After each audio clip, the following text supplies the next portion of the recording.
Assalamualaikum warahmatullahi wabarakatuh. Salam sejahtera untuk kita semua.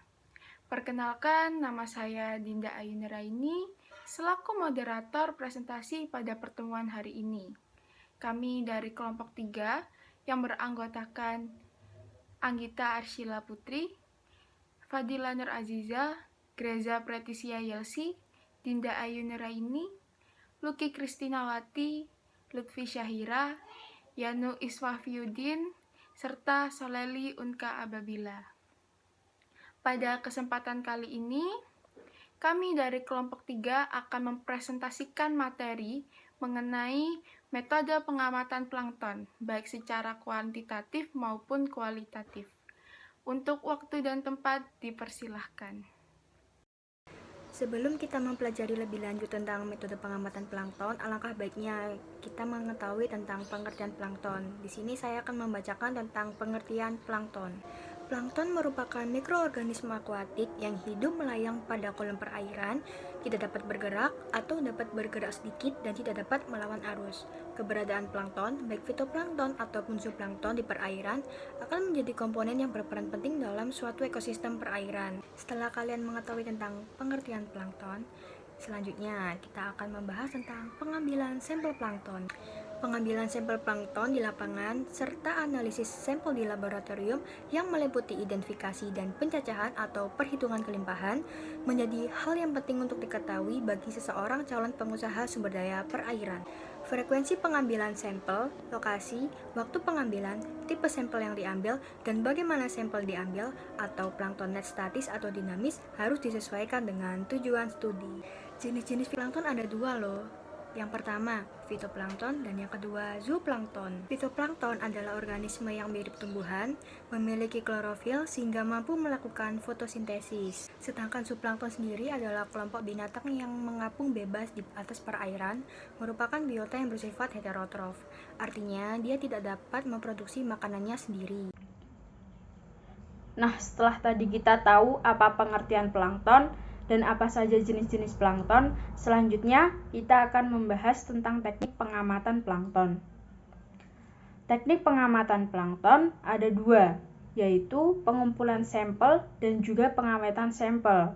Yang pertama kita bisa lakukan dengan cara pengumpulan sampel.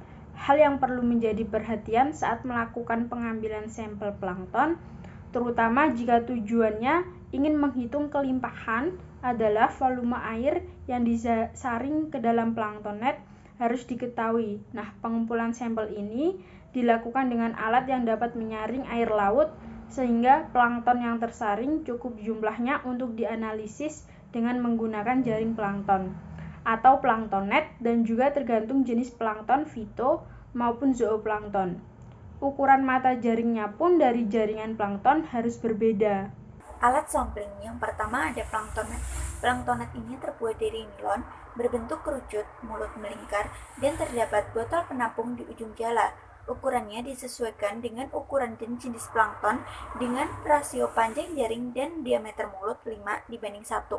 Digunakan untuk mengambil sampel di lautan dengan kedalaman tertentu, disertai dengan dua penutup yang ditutup dengan cara meluncurkan ring atau besi pemberat sehingga dua tutup tersebut tertutup secara otomatis. Water bottle sampling atau biasa disebut sampling menggunakan tabung atau botol air merupakan sampling yang dilakukan dengan menggunakan botol berwarna gelap pada kedalaman tertentu dengan ukuran 100 ml dilakukan di wilayah perairan berkelimpahan plankton. Pompa hisap dilakukan dengan cara memompa air laut. Ujung pompa diturunkan ke kedalaman tertentu, kemudian ditampung dan disaring sesuai dengan volume yang telah ditentukan. Yang kedua, yaitu dengan cara pengawetan sampel. Plankton yang telah dikumpulkan tadi dituang dari tabung penampung ke dalam botol yang bermulut luas dan diberi bahan pengawet formalin 4% yang telah dinetralkan dengan boraks. Setelah itu, botol diberi label yang ditempelkan di dinding luar atau bisa juga dimasukkan ke dalam botol, dan dalam label tersebut bisa dituliskan nomor stasiun, posisi stasiun, tanggal dan waktu pengambilan, metode pengambilan, dan yang terakhir kedalaman dan data lain yang dianggap perlu.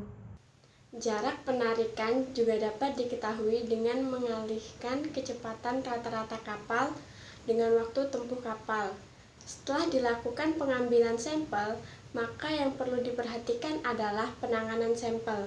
Sampel sebaiknya diawetkan agar kondisi sampel tidak mengalami perubahan. Misalnya, penambahan fitoplankton akibat fotosintesis ataupun pengurangan fitoplankton akibat pemangsaan oleh zooplankton. Setelah sampai di laboratorium, sampel dianalisis menggunakan mikroskop untuk mengetahui jenis plankton yang ditemukan, serta menghitung kelimpahan plankton di perairan tempat dilakukan studi. Selain itu, ada juga metode sampling plankton. Metode ini ada dua macam, yaitu metode sampling plankton secara kuantitatif dan juga metode sampling plankton secara kualitatif. Metode sampling plankton secara kuantitatif yaitu metode yang dilakukan dengan menyaring sejumlah air dengan volume tertentu. Metode sampling plankton secara kuantitatif bertujuan untuk mengetahui kepadatan plankton, persatuan volume, dan juga mengetahui kelimpahan plankton yang berkaitan dengan distribusi, waktu, dan tempat. Metode sampling plankton secara kualitatif. Metode sampling ini dilakukan dengan menjaring plankton dengan planktonet atau menarik plankton secara vertikal maupun horizontal. Selain itu, dapat juga dilakukan dengan cara menggunakan ikan planktivor atau ikan pemakan plankton, di mana ikan tersebut akan memakan berbagai jenis plankton berukuran nano yang masih bisa lolos dari jala. Selanjutnya, ikan tersebut harus dimatikan atau ditangkap guna menghindari plankton yang dicerna. Metode ini bertujuan untuk mengetahui jenis plankton. Metode pengambilan plankton. Metode pengambilan sampel plankton menggunakan planktonet terbagi menjadi dua, yaitu ditarik secara vertikal dan secara horizontal. Pertama, sampling secara vertikal merupakan cara termudah untuk mengambil sampel dari seluruh kolam air. Ketika berhenti, planktonet ditaruh sampai kedalaman tertentu dengan pemberat di bawahnya. Planktonet ditarik ke atas secara konstan. Kedua, sampling secara horizontal untuk mengetahui sebaran plankton horizontal. Planktonet pada suatu titik di laut ditarik kapal menuju titik lain. Pengambilan sampel seiring pergerakan kapal secara perlahan. Planktonet ditarik untuk jarak dan waktu tertentu, biasanya 5 hingga 8 menit. Analisis data. Dalam menghitung plankton, kita harus memperhitungkan jumlah sel dalam satuan volume dengan cara yang pertama yaitu perlu menghitung volume air yang telah disaring atau air sampel. Kemudian menghitung jumlah plankton yang ada di dalam air sampel tersebut. Yang pertama kita perlu mengetahui volume air tersaring dengan cara mengalihkan jumlah putaran meteran dengan luas mulut jaring dan panjang kolom air. Setelah mengetahui volume, maka kita bisa mengetahui dan menghitung jumlah fitoplankton dan zooplankton. Untuk fitoplankton, kita perlu membagi terlebih dahulu jumlah sel dalam satuan tetes dengan jumlah tetes sampel, dikali dengan volume sampel dan pengawetnya, yang dibagi dengan volume tiap tetes sampel, lalu dikali lagi dengan 1 per volume air tersaring. Untuk zooplankton, yang pertama kita perlu membagi volume dari sampel dengan volume anak sampel. Jika sudah diketahui hasilnya, maka dibagi kembali dengan volume air tersaring dan dikali dengan jumlah sel dalam subsampel. Selanjutnya yaitu pengamatan dan perhitungan. Yang pertama yaitu Sedgwick-Rafter, menggunakan bantuan mikroskop dengan pembesaran 40-100 kali. Sampel yang digunakan hanya 1 mili dari 100 mili sampel yang telah diambil. Perhitungannya dengan cara menghitung jumlah sel plankton di dalam Sedgwick-Rafter. Apabila terlalu padat, maka dilakukan pengenceran menggunakan air distilasi.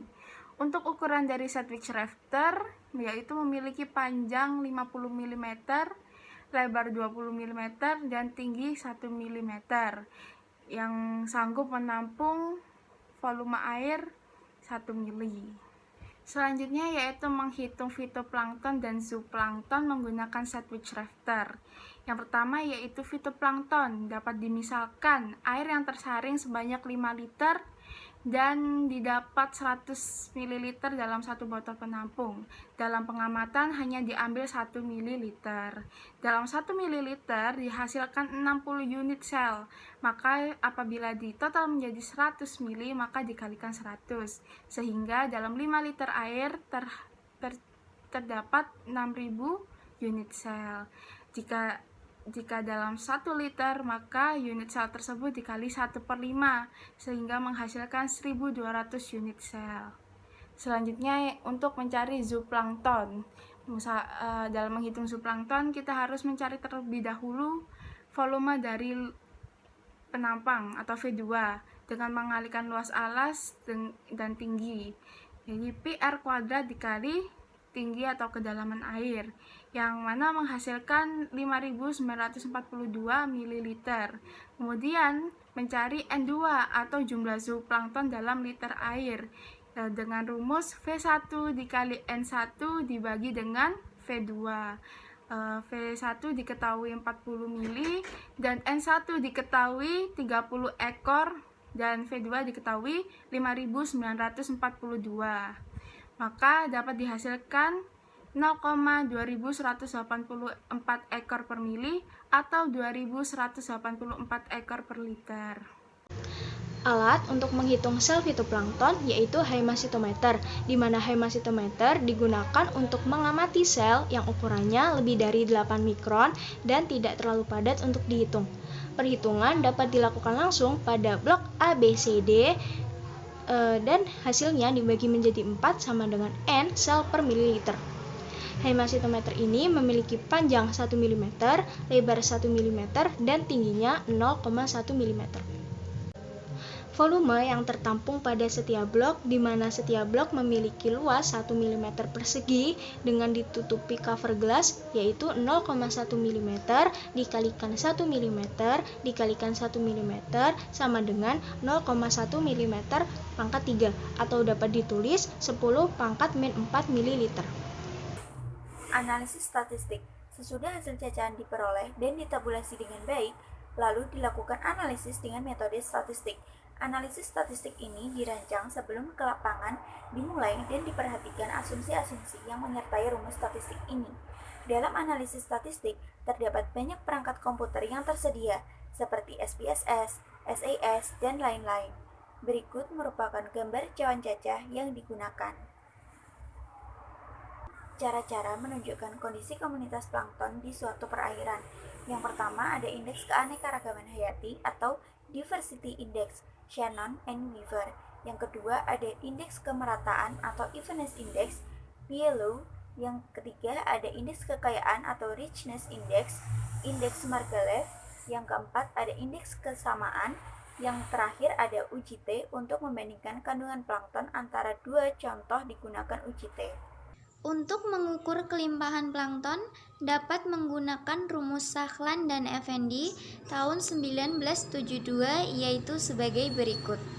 F sama dengan A per B kali C per D kali 1000 per E kali N. F sebagai jumlah individu per liter, A sebagai luas cover glass, B sebagai luas lapang pandang, E sebagai volume sampel yang disaring, D sebagai volume sampel yang diambil, E sebagai volume sampel yang diteliti, dan N sebagai jumlah organisme yang didapat. Indeks keseragaman. Untuk menghitung indeks keragaman plankton menggunakan rumus yang dikemukakan oleh Maguren pada tahun 1982 sebagai berikut. E sama dengan H aksen per H aksen max dengan keterangan yaitu E adalah indeks keseragaman, H aksen adalah indeks keanekaragaman, H aksen max adalah LNS, dan S adalah jumlah spesies. Indeks keseragaman berkisar antara 0 sampai 1.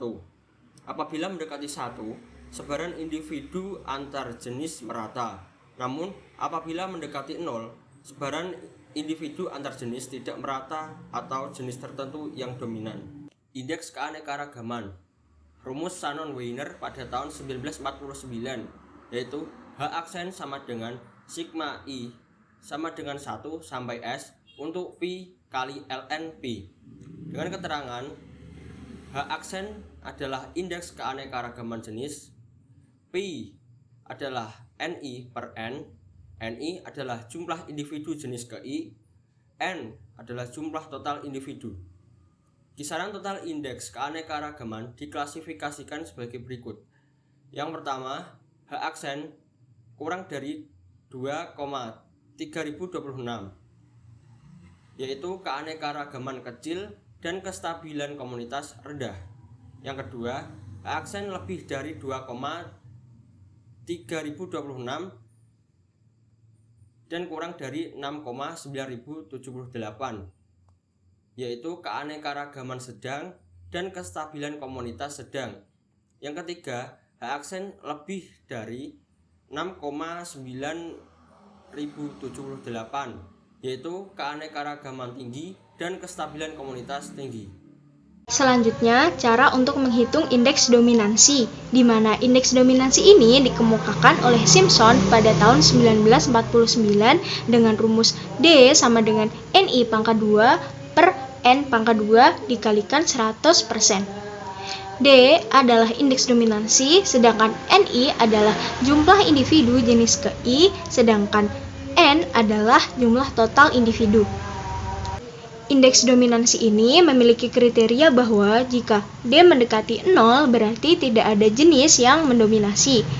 Dan jika D mendekati 1 berarti ada jenis yang mendominasi. Sekian presentasi dari kelompok kami. Untuk sesi diskusi dan tanya jawab bisa dilaksanakan pada kolom yang telah kami sediakan di Google Classroom. Apabila ada salah kata, kami mohon maaf. Terima kasih kami ucapkan. Wassalamualaikum warahmatullahi wabarakatuh.